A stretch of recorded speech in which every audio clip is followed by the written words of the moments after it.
occasion got the better of Gabriel Jesus towards the end. Frustrations, tempers fraying for the Gunners, missing the opportunity to win the game. As for Wolves, still bottom of the table. They are picking up the points. They've been much better recently compared to when they started the season.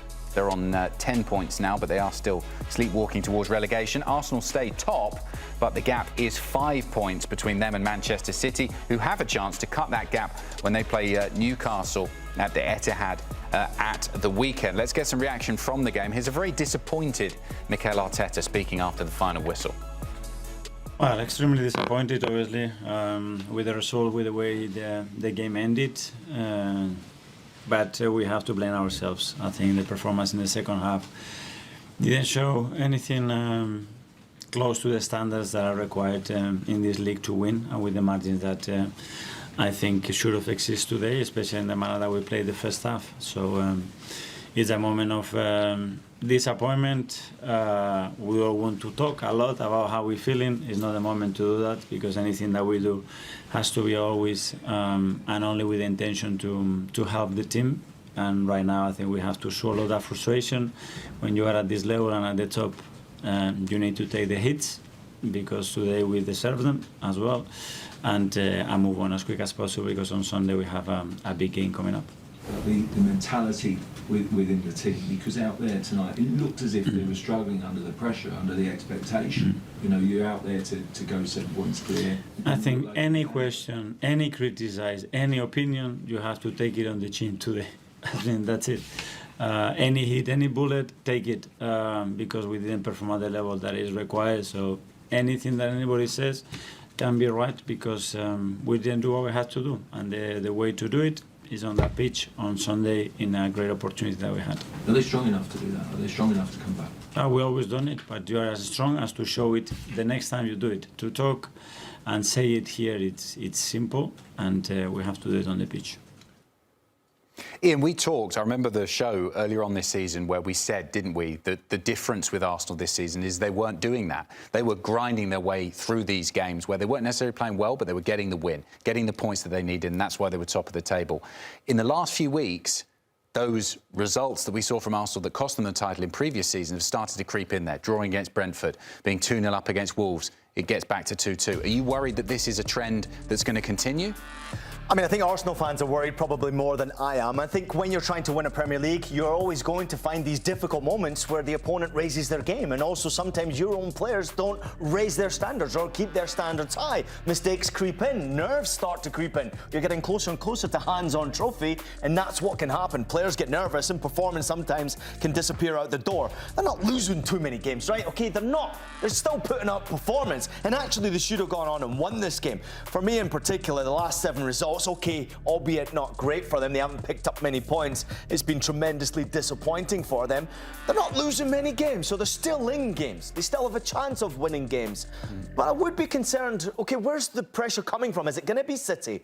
Obviously, City are not exactly the most consistent team in the world right now as well. So, I mean, where's that pressure really going to come from? I don't see City maintaining consistency to put pressure. Maybe this result sort of rejuvenates them in some way and says, all right, let's go for it.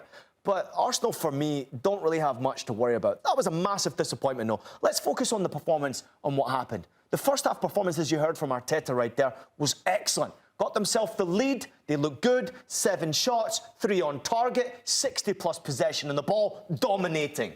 Second half, to Arteta's point of view, you get a goal, 2-0 up, you're thinking, all right, cruise control. What could go wrong? An absolute world-class goal from Bueno, by the way. No goalkeeper saving that one. That can happen.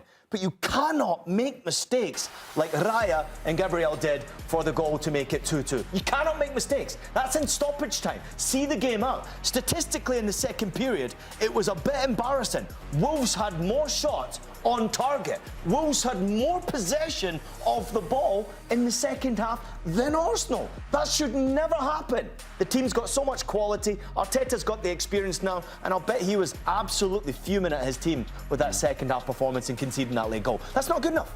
If you were Mikel Arteta and you were managing Arsenal from now until the end of the season, how would you go about keeping these players level-headed, not letting the pressure get to them, as we saw from that question in the press conference, that will get them over the line from now until May and the end of the season?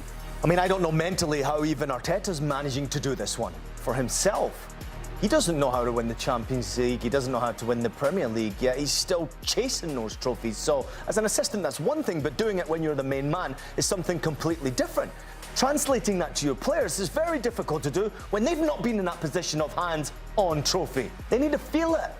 And I think they're so desperate to get over the finishing line. They're so close to getting there, to lifting that Premier League title.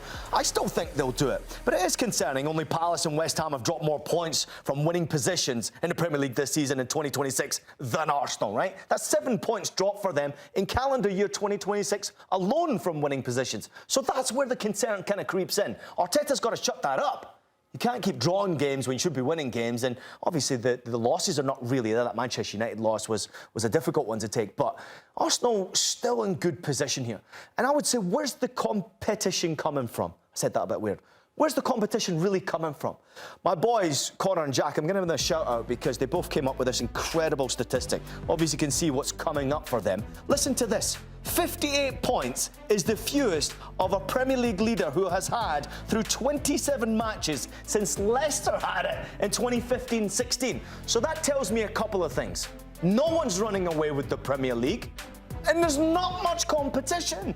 Where's it coming from? City will feel like they've got a chance. Yeah, but this is not the City of old, Adam. Don't even go there. Yeah, but you're taking one side of it, and I see it from that perspective. But the other perspective is to say, if you don't win the league this season, who's going to win it though? Okay.